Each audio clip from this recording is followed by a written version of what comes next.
Hi friends అందరికీ ఇప్పుడే Andhra king తాలూకా రామ్ గారి సినిమా అయితే చూడడం జరిగింది. మూవీ నాకు ఎలా అనిపించిందో నా ఒపీనియన్ అయితే షేర్ చేసుకుంటాను. ఆంధ్ర కింగ్ తాలూకా మూవీ అయితే మాత్రం బాగుంది, ఒకసారి చూడొచ్చు.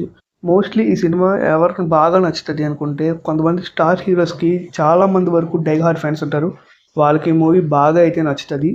మూవీ ప్లాట్ లైన్ ఏంటంటే ఒక స్టార్ హీరోకి ఒక కష్టం అయితే వస్తుంది. ఆయన ఎన్నో ప్రయత్నాలు అయితే చేస్తుంటాడు, అయినా కష్టం తీరదు.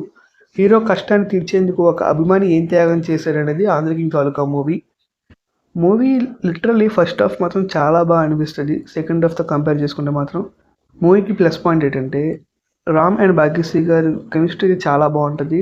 మెయిన్గా మ్యూజిక్ అయితే చాలా ప్లస్ పాయింట్. బ్యాక్గ్రౌండ్ స్కోర్ కానీ సాంగ్స్ కానీ హీరో హీరోయిన్ కెమిస్ట్రీ బాగా వర్కౌట్ అవ్వడానికి మ్యూజిక్ కూడా నిజను. సాంగ్స్ అండ్ ఎమోషనల్ సీన్స్ అయితే మూవీలో బాగా వర్కౌట్ అయ్యి అక్కడక్కడ సెకండ్ హాఫ్లో మనకు కొద్దిగా ల్యాగ్ అయితే అనిపిస్తుంది. సినిమా అంతా అంటే మనకి ట్విస్ట్ లాగా అయితే ఉండవు. మనకి ఏ సీన్ అయితే నెక్స్ట్ వస్తుంది మనం ముందే ఊహించేస్తూ ఉంటాం. కొద్దిగా స్లోగా అయితే నరేషన్ ఉంటుంది. ఫస్ట్ హాఫ్ మాత్రం చాలా బాగుంటుంది కంపేర్ టు సెకండ్ హాఫ్. ఓవరాల్గా చూసుకున్నట్లయితే మాత్రం మూవీ అయితే మాత్రం బాగానే ఉంటుంది, డిసప్పాయింట్ అయితే చేయదు. Thanks for watching.